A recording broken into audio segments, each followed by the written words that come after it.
Welcome everybody, and thanks for coming. My name is Paul Lake, and I'm the former teacher advisor.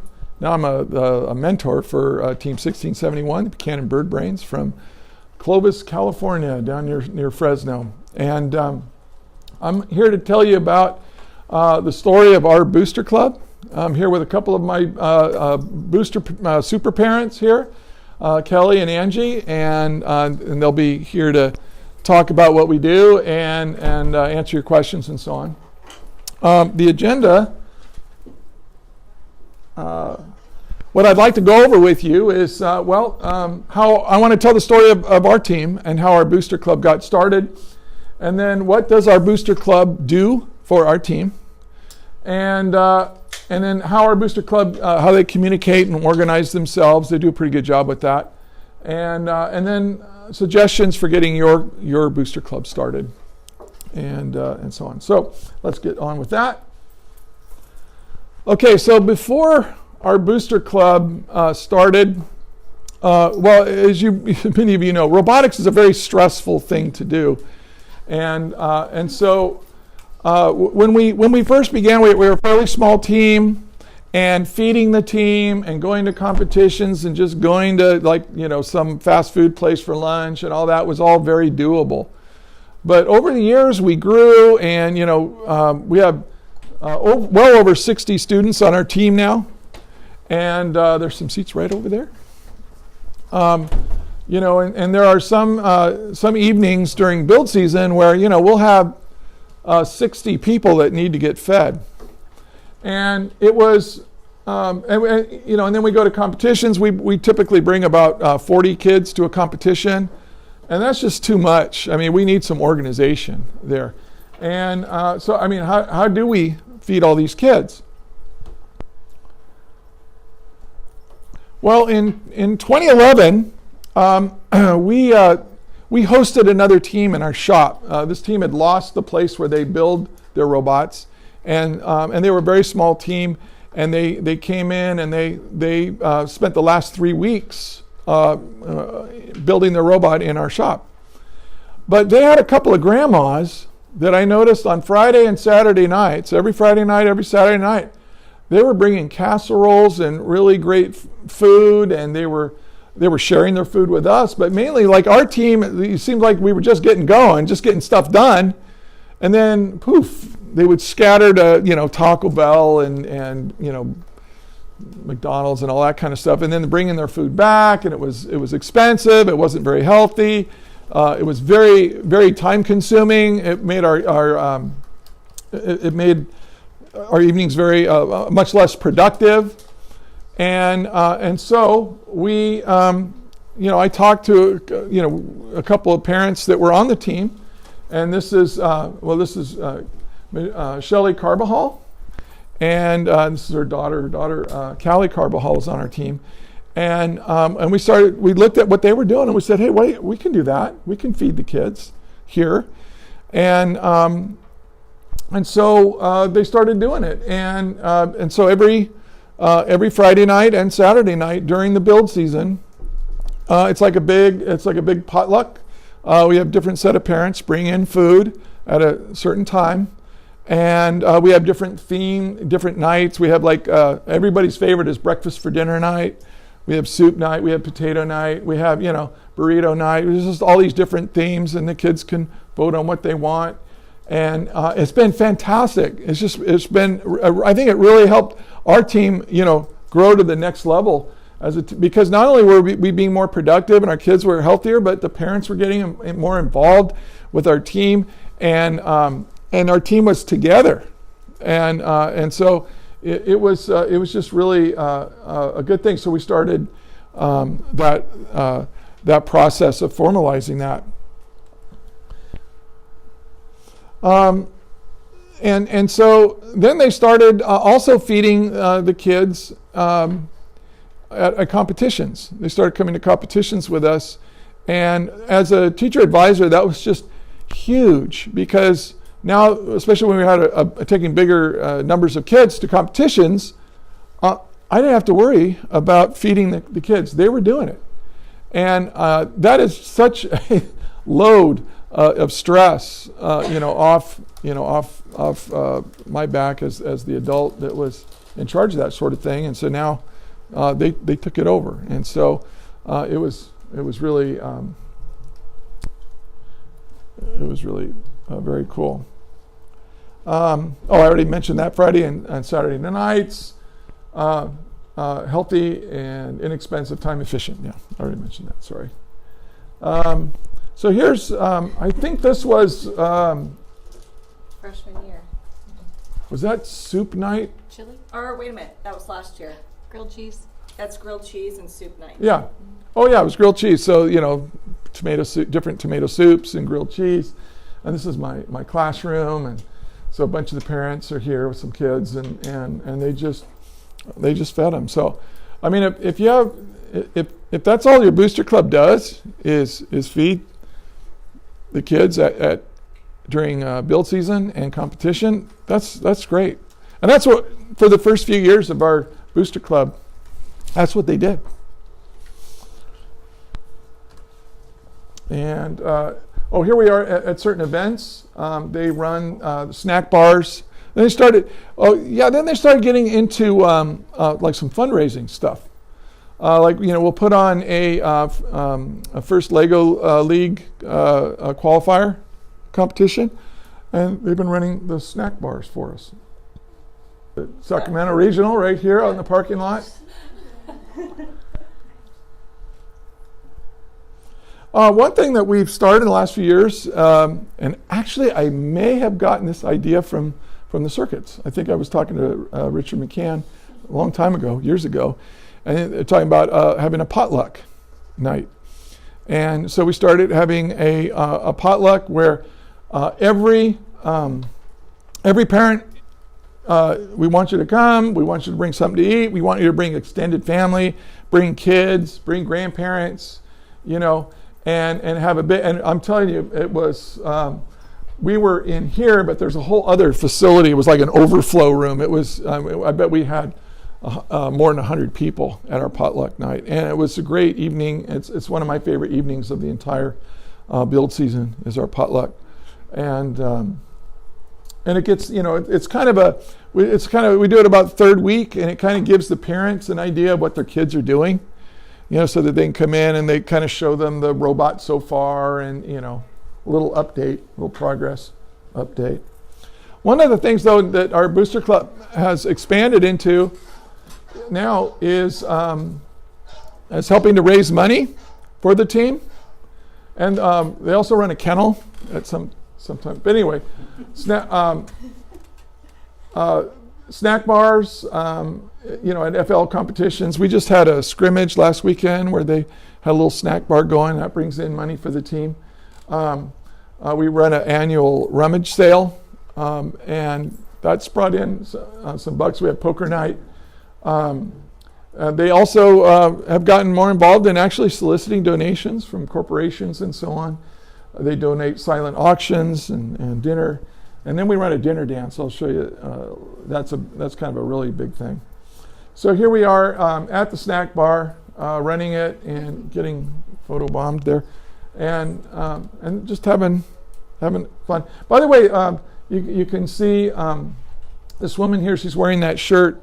That's our bird feeder shirt, and you can't get that shirt unless you have consistently been feeding the team.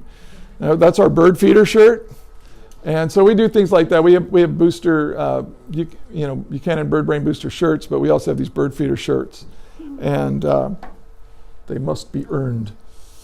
The rummage sale was cool. I think this year before last, we brought in $1,400, and I got rid of a lot of junk.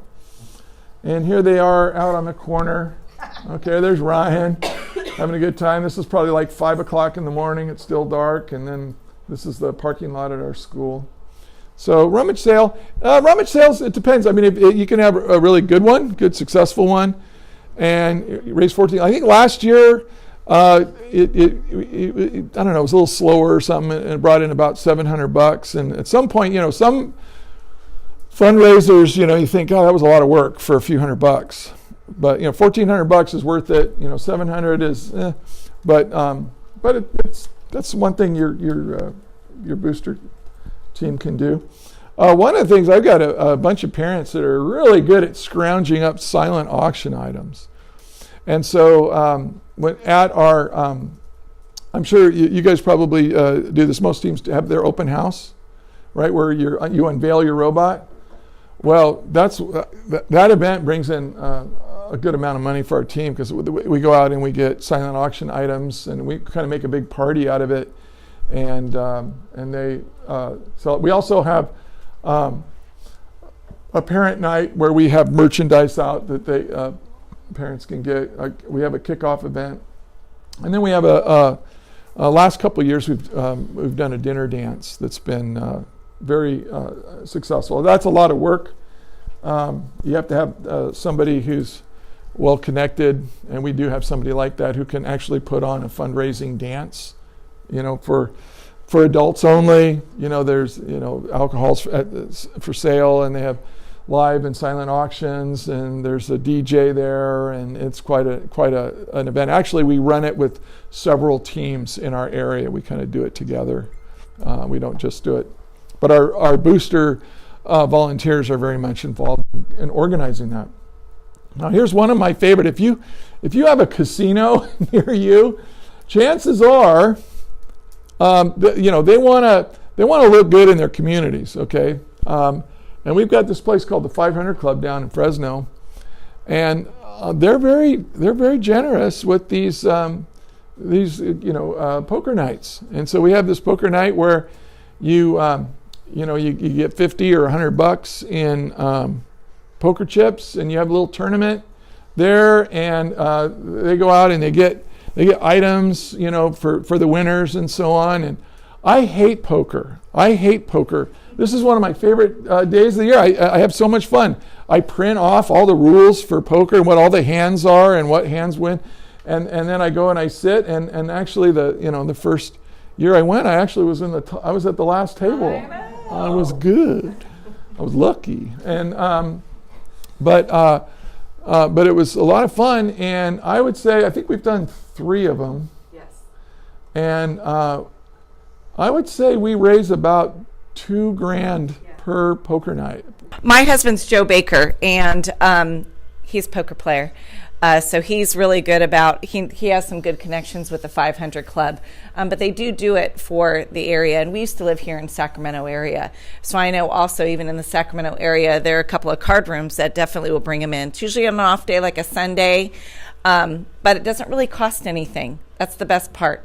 And it's very easy to do once you set it up. They really do all of the work for you. All you really need to do is go get items and use those as prizes, and that's it. Really, there's not really else. Usually, they give you, for the card people, they usually have a special menu, and all the menu items are really inexpensive. This is a great thing to do in the very beginning of the year, and I say that because it gets like your community of parents together, and have them invite their uncles, their grandpas, their grandmas. I had some women's tables last time because the women were a little shy about coming forward, and I said, look, there's a couple guys here, they'll teach us how to play, this will be a good time, you don't have to be stressed out. And it's really a really fun event, and it's very easy to plan. This is probably the most money we're able to make in a short period of time with the least amount of trouble. Easiest money. No wonder casinos are so gorgeous. It's the easiest way to make money. Yeah, but the card rooms, you'll find card rooms in town. A lot of the times they'll do that, and they'll do it on like an off night. So it's a good thing to do. What kinds of prizes? What Usually, kind of prizes? well, usually we stick toward male-oriented, although if I have a couple of women's tables, then I usually put some fun baskets together. But we've done with smokers, like a company, gave us a smoker, and I think we had a bike one year. I think we had a big... Lots of bottles of wine. Lots of bottles of wine. Everybody usually leaves with a bottle of wine at least. But, we usually, it's worth their while to come. And it's really easy as far as the signups. And we usually tell the parents, hey, if you can't come, ask your uncle to come. Or how about if, maybe you want to sponsor someone. like my husband works for Enterprise Rent-A-Car, and a lot of his group will go and say, you know what, Joe, I can't come to your event, but I'd like to sponsor, the Bird Brains. So how about if I give you $100 and, sponsor for Mr. Lake to go in? We know he's, a poor teacher. So let's just sponsor him so he gets to play. And then he will attract more people who want to play. He'll go on his Facebook page. He'll say, hey, this is where I'm going to be. Don't you want to be with me? Hang with the cool kids, come to the poker night. And so it's true. Yeah. And then he gets more. agree. And then we make more money. Yeah, and it's I think it's one of the fun things. Yeah. And so look that up. Look up. And they'll help you with it. It's good PR for them, and also people always order food and drinks and so on. This is a little bit. Our booster club raised money, and the first big thing they used with the money that they raised was they bought us a trailer, and because we were trailerless and for many years, and it was just awful getting all our stuff to the competitions, and now we have a trailer. And now the way they communicate among themselves is they really use Facebook mainly. At least that's what it's been in the past. Facebook for just direct communications about what's going on. And then, have you guys heard of Sign Up Genius? Yeah, most people have heard of Sign Up. If you haven't heard of Sign Up Genius, it's just a wonderful online tool for organizing events, and it's absolutely free. Of course, we do have face-to-face meetings. We found that email, I don't know about you, but email is very awkward when you're organizing a large group. So we don't use email that much. But there's our Facebook page, and we do have people that don't want to be on Facebook, and we say, I don't want to do that social media stuff. I don't want to, and so we say just then form a fake account. And all you have to do is be in our private group, our private Facebook group, and that's all you need. And so they've had some people do that, and so we have our Buchanan Bird Brain Booster, our BBB Facebook group. And I didn't update the slide. One thing that we're starting to use, and actually I haven't had a chance to talk to you, is have you heard of Slack? Have you heard of Slack? So in the last couple of years, the team has started to use Slack more and more. Well, now we use it all the time. We have a Slack channel for everything. And Slack has been very easy. And so now I think a few months ago, we started a Slack channel for our booster club. Now, Slack is a communication tool that you can download to your computer or your phone.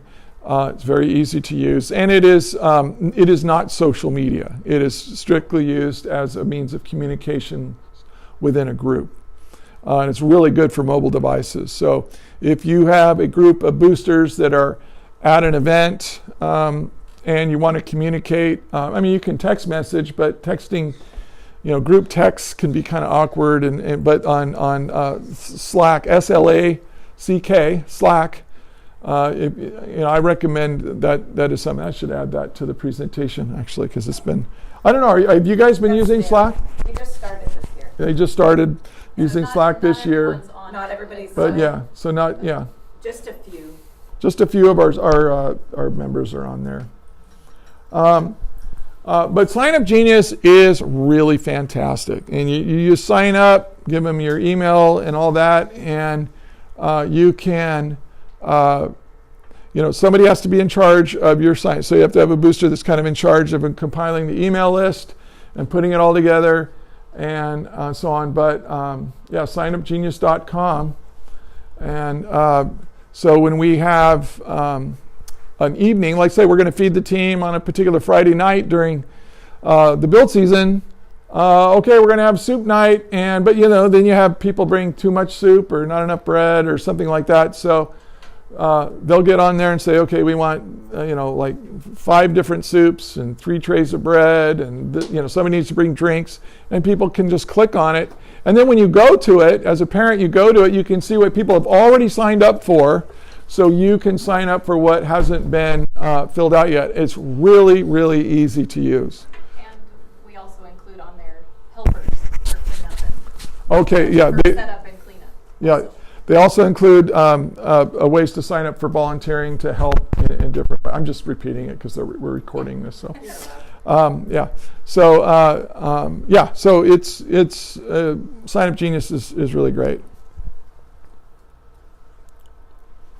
And this is the just the website for it. You just go to signupgenius.com and create a sign up. You have to have an account, so everybody has to get an account and with an email, and then you have to get that. Somebody has to enter in all the emails for your particular sign up, and then you create a sign up. It sends it to everybody on the email list, and so they get an email, and then they can sign up for what they want to do. And it will remind you.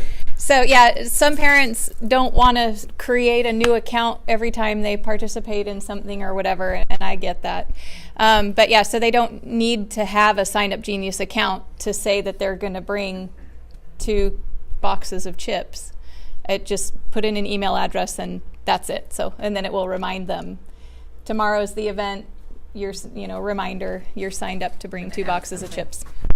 Also, when you get the emails, like at the beginning of your season, and you put them all in, say you don't want to be the one in charge all the time. I don't always want to be the one in charge. You can send that group of emails to somebody else who wants to be in charge of it, which is nice. And then you can split up the work between a lot of you. And that way also, so if she's taking care of a Sign Up Genius for an event like today, somebody else can take over for when there's the FLL scrimmage and doing the snack bar, or for each event somebody else can be in charge of it, but the group's already there and the group of emails is already set up, so it's very easy. And we set up our email list for that on parent night. I mean, when we have our parent night at the beginning of the year, when we have our team established, and usually the deadline to joining our team is the end of September, then we have a big parent night, and it's mandatory. If your kid's on the team, the parents have to show up to parent night. Yes, we have makeup nights, so we don't tell a kid, you can't be on the team because their parent is working or something like that. But we do. But at some point, a parent has to go to parent night. That's where we get this information, and it gets put onto our Sign Up Genius thing. And so every parent on the team gets email regarding Sign Up Genius and how you can help.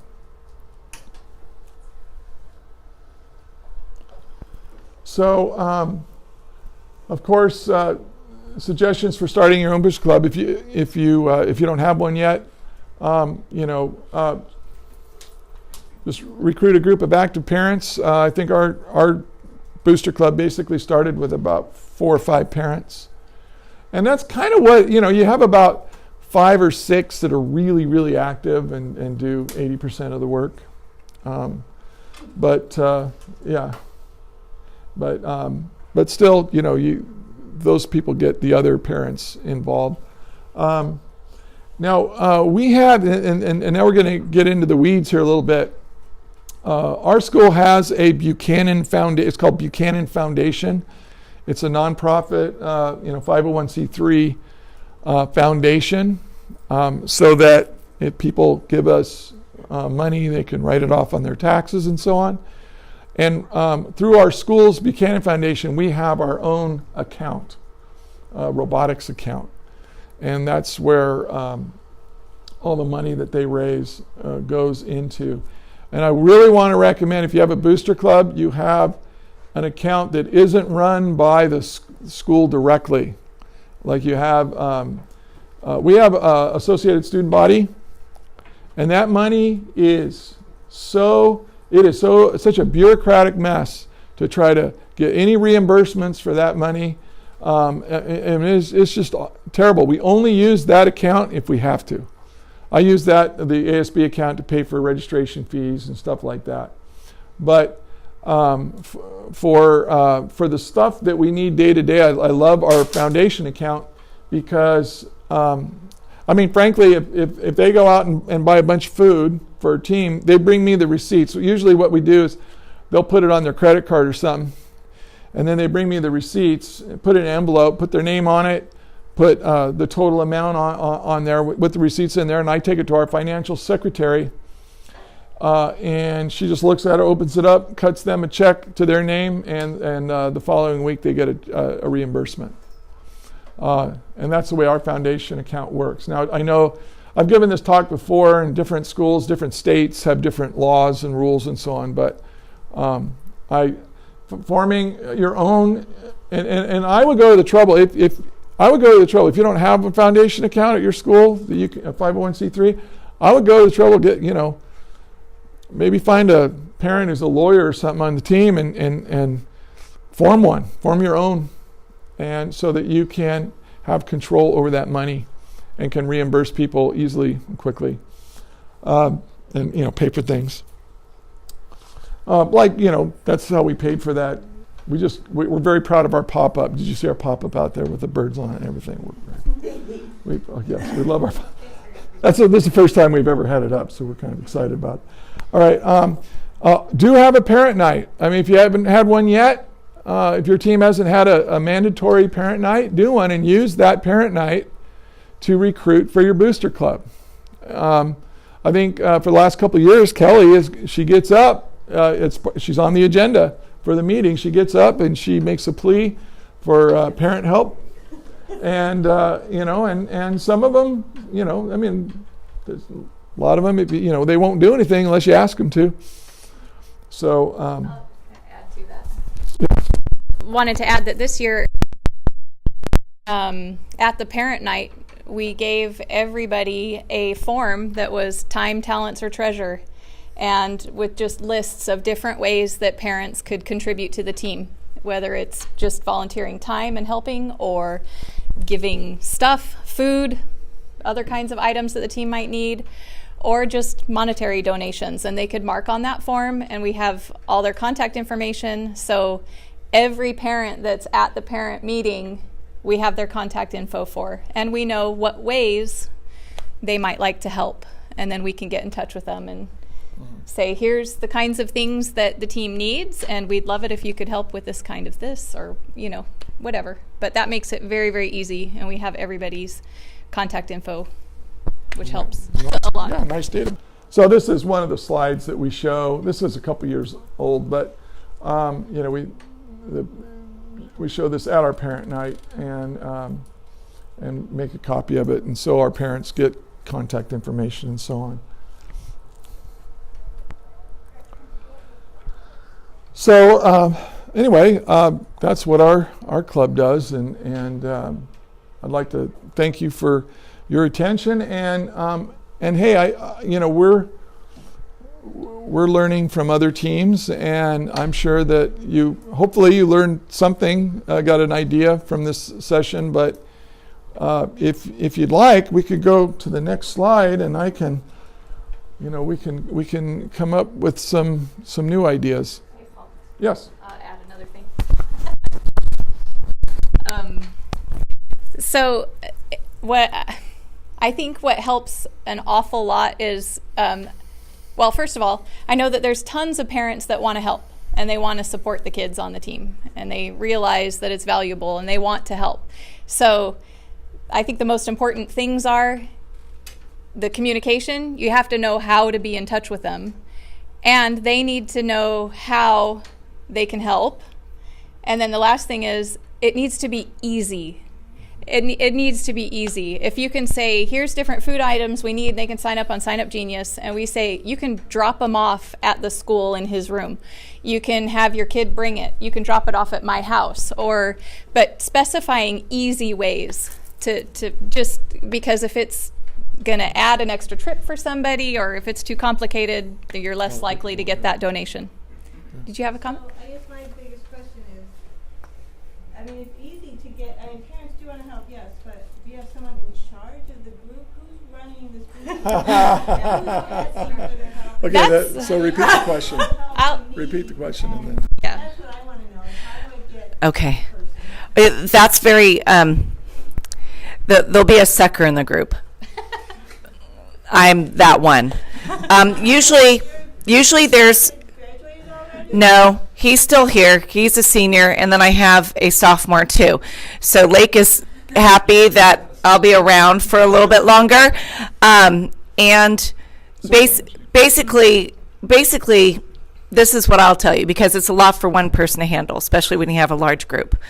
To make it as easy as possible, and you do have that person that wants to, you need 4 of them. Start small with your booster. Just do feeds. Start with feeds. Don't go to fundraising until you have those extra hands and hours and people who want to work, because it's too much.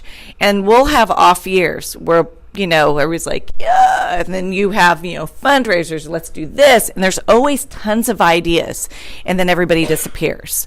So make sure that you don't overextend yourself. And I'm just saying this because I have done it, and I know other boosters have done it, and they've crawled away crying. So make sure that you do not overwhelm, in a sense. So start out small, and then as you get 1, 2, 3, 4 of those main people who don't mind, and we call them organizers. As you saw the last slide, there were 4 organizers, probably our sophomore year, that probably everything was divided very equally. And then we're like, yay, now let's fundraise. Yay, let's not do this. And that's great. But then all of a sudden last year, it kind of scaled back. And then, the 4 kind of became 2. And then, and then you have to also make sure you're recruiting these new members. And then you have like freshman parents that are sitting there and going, oh God, that seems like a lot. I don't want to take that on. Well, that's why we did the time, talent, and treasure, because I put it all out there, said check as many as you can, and we're trying to recruit newer members without scaring them away and training them so it's simple for them so they can then carry on. And it's the same thing with any of the robotics members. When you have, one of the chiefs or the managers or something like that are in charge of something, it's them going and teaching those other kids to be able to take on everything. Because, you could be number 1 at doing what you're doing, but I don't want to leave this organization with a hole, and nobody does. So that's like the big thing. You could mention how we do the meetings. Oh, the meetings too. What we're going to do, or okay. Well, Ideally. Ideally, what we've always had is kind of around about the mains that usually would come together and make decisions and kind of figure things out. And I'll take this, and I'll do this, and I'll take this, and I'll be in charge of that. They've kind of tapered off a bit, and so I divided it into our main core things. Our away feeds, our build season feeds, and then fundraising, and then someone else in charge, and then I try to pair them up so they had somebody else and some newbies underneath them to kind of train. So then you would have 4 separate meetings and kind of have committees. So once you get larger like that, if you separate, if you divide any large piece of work, it's going to be easier. And so that's what we've progressed to, is trying to get, once you get enough of those people to try to recruit them, separate, the work so it's easier. What were those 4 again? Away feeds? We had away feeds, and then build season feeds, fundraising, and then volunteer events, I think is the other one. So like your snack bar, your Feeding the volunteers. feeding the volunteers at the FLL, because we volunteer to do a lot of those as a team, and then you have to feed them. They need to be fed, or else they'll run away and then they won't come back. Or just being in charge of one specific thing. Like, Right. I'll do poker night.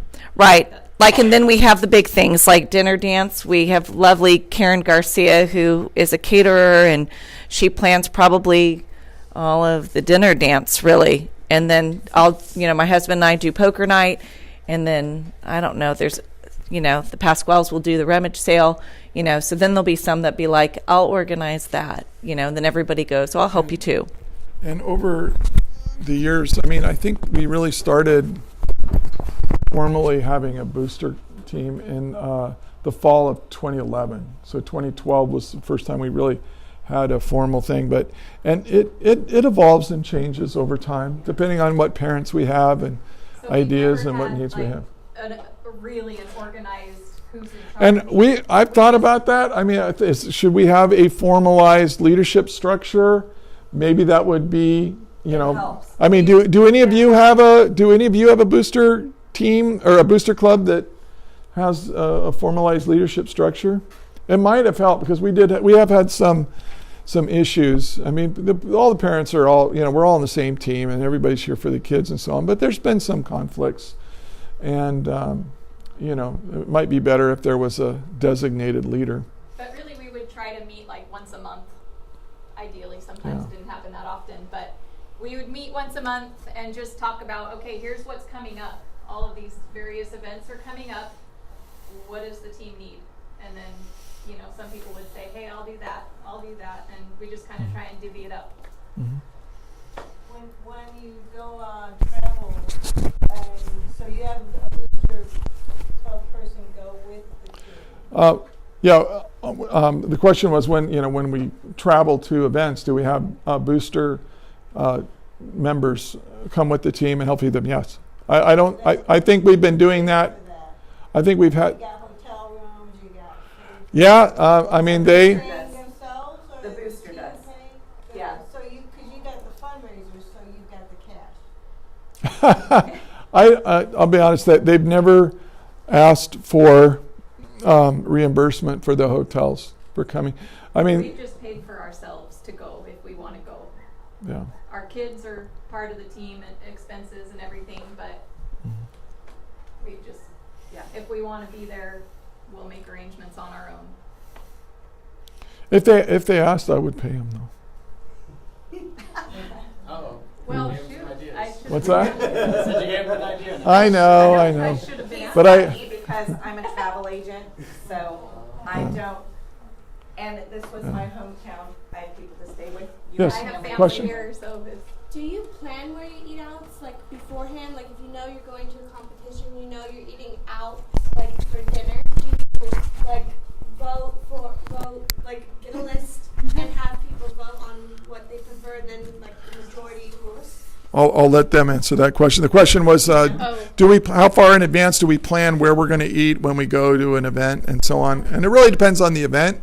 Sometimes, like if we go to World Champs, I mean it's a little different than if we come to Capital City Classic.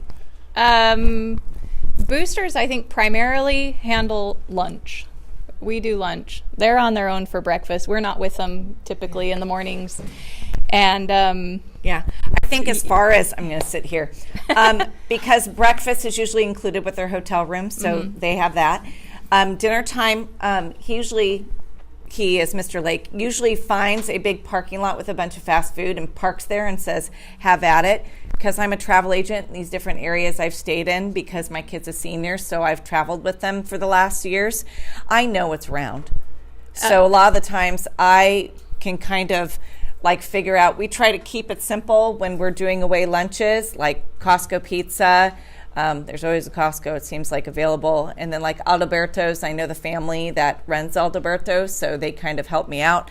But I think that's pretty we've done much it. Subway, that kind of thing. As Yeah. far as also for away dinners, sometimes like in St. Louis and Houston, Boosters did make arrangements ahead of time for dinner reservations for some of the nights. And we did big dinners, barbecue or something like that. A few times, we don't do it as a matter of course, but there have been times where we'll have a booster or a parent, that knows a great place and takes the initiative to call up and make a reservation and get a room and do that. But that's kind of tough because I don't know about you guys, but I mean, our team is like split up into different groups.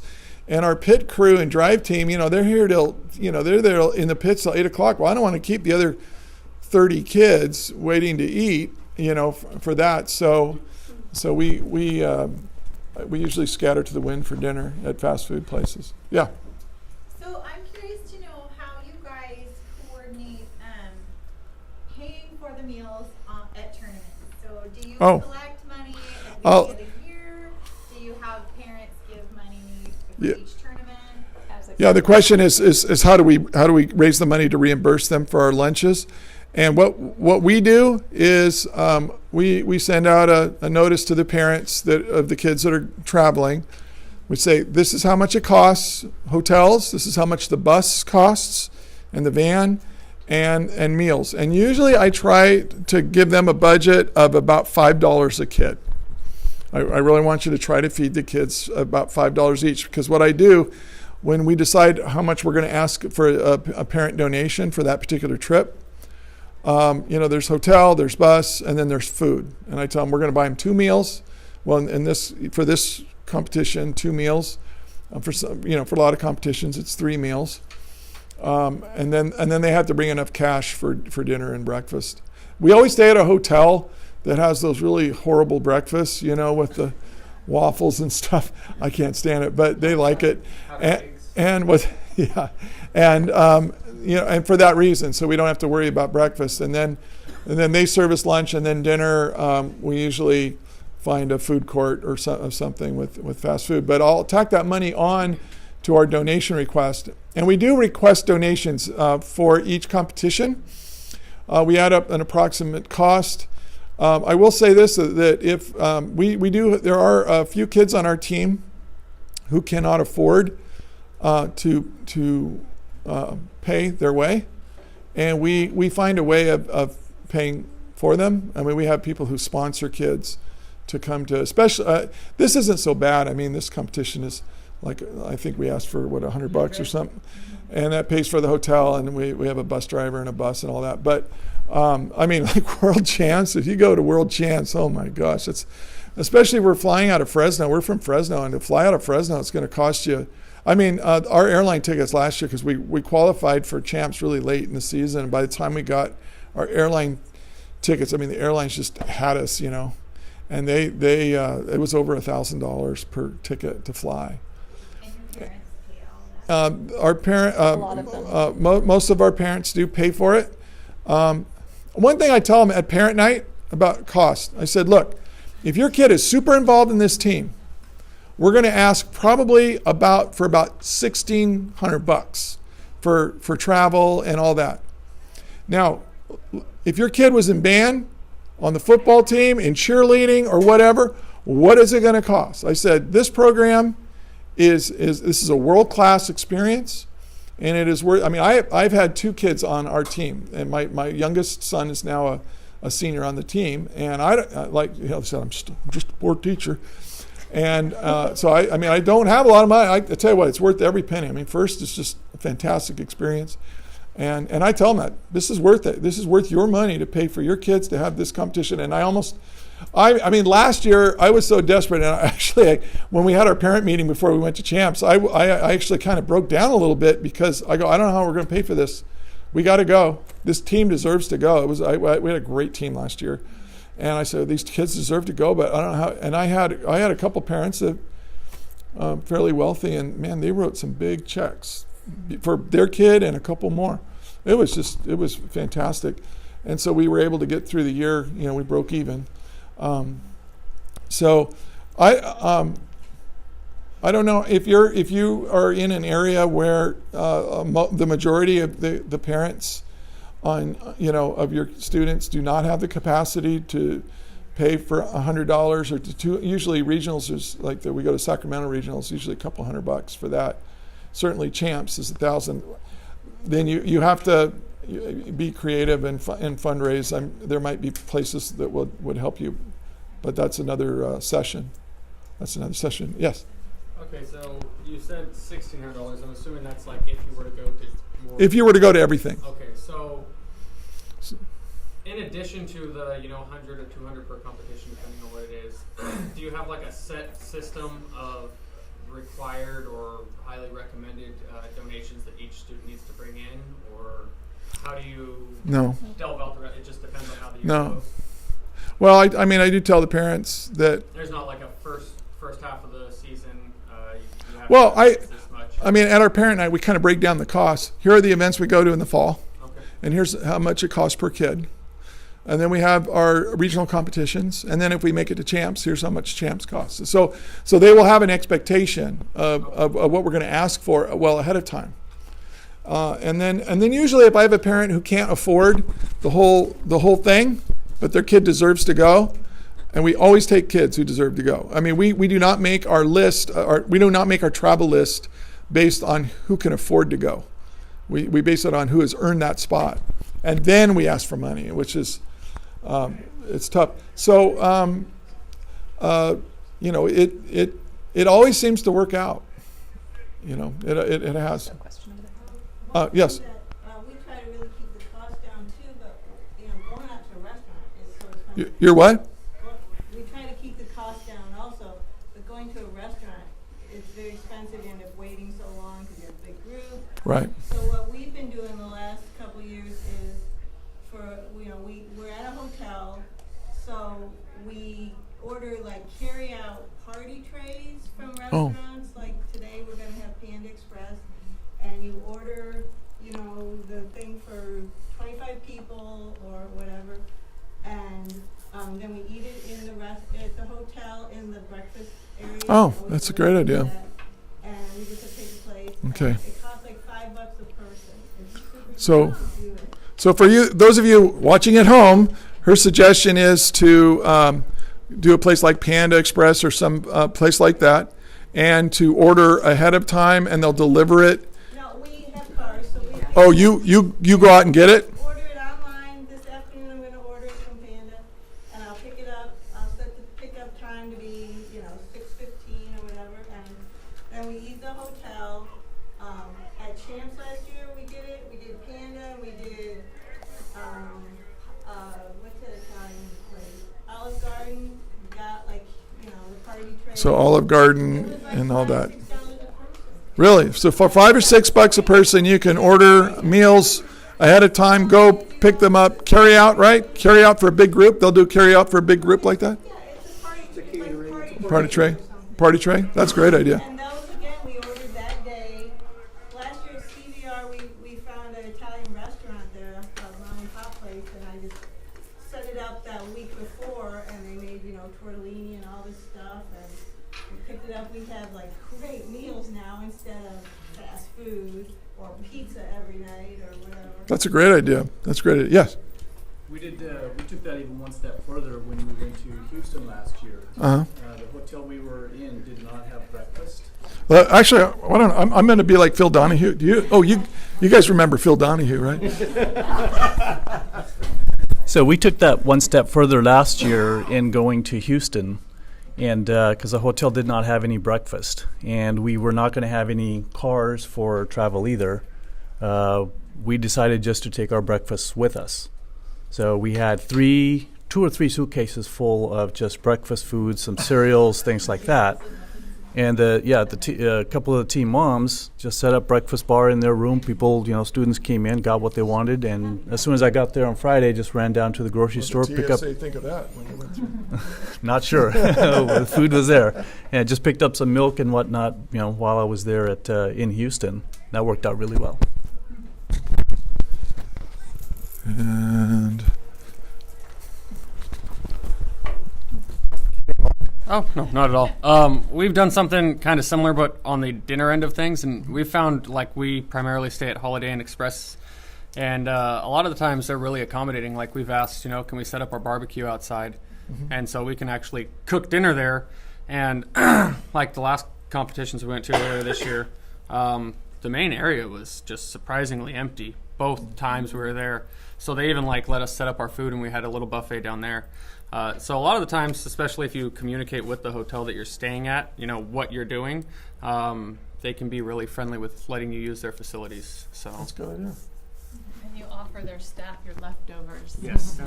Oh, the staff gets the leftovers. Yes. Also, I'm a big fan of the students asking for donations. I mean, there have been times where we had like $100 gift card for Taco Bell. You know how many tacos that is? How many that stretched a long way. But anyway, I think a lot of businesses are willing to donate students go to them and say, we're a world-class competitive robotics team and we're traveling to St. Louis. Can you support our team? We'd love a donation, that kind of thing. It's tax deductible, etc. Anyway, it never hurts to ask. And I think a lot of businesses are very friendly and helpful. Any questions or suggestions? Yes. So I was wondering, how do you make your parent boosters group self-sustainable? Like, if you pass down leadership or pass down really important roles, how do you make sure those parents know how to fill those roles? And that, like, if a student graduates and that parent goes away, the boosters group doesn't just... Oh, that's happened, yes. Yeah. Well, that's a problem that all of them have. And so, all teams have that problem. But you know what? And just like I said, sometimes it just happens. Someone comes out of the woodwork and says, hey, I want to take it over. I want to do it. The easiest way, like I said before, is we're trying something new. With the time, talent, and treasure, we're trying to make, and we always are pretty open to everybody. Hey, we'll take whatever help we can get. Come on over. Usually, for the boosters, I have the first night that we all kind of meet together after the parent meeting. I do a first booster meeting, and I usually invite over everybody to my house for dessert and wine. That helps. Getting everybody a little relaxed and talking. It's a social thing. They need to be reminded this is fun, and, we can be your new social circle. Come hang with us, and getting that more open to hang, to see what you do, realize that all of it is very simple. It's something that's just been laid out. We've done all the hard work, look at how it is, and then getting some of those people that understand are kind of underneath you. And so that's what we continue to try to do, is we try to recruit. Like, it's not just the students that are recruiting other students. It's, I am recruiting parents when I see them come in the door. I think knowing that my kid's a senior and he's probably, so involved, and my younger's like, I like to do drama too. How about volleyball also? And I'm like, oh, so, and that's why it's going to change too. I want to make sure somebody's going to follow. We'll continue with question and answer of this, but it's 1:30 and I know some people have to go. So those of us who want to stay here and hang out and talk, we can do that. And those of you who need to leave, thank you very much for coming. Thanks for watching our video. Hope you enjoyed it. Don't forget to fruit punch that like button and comment your team number down below. If you want to subscribe, click over here. If you want to watch more fall workshop videos, click over here. I'm from Team 1678, and this is Citrus.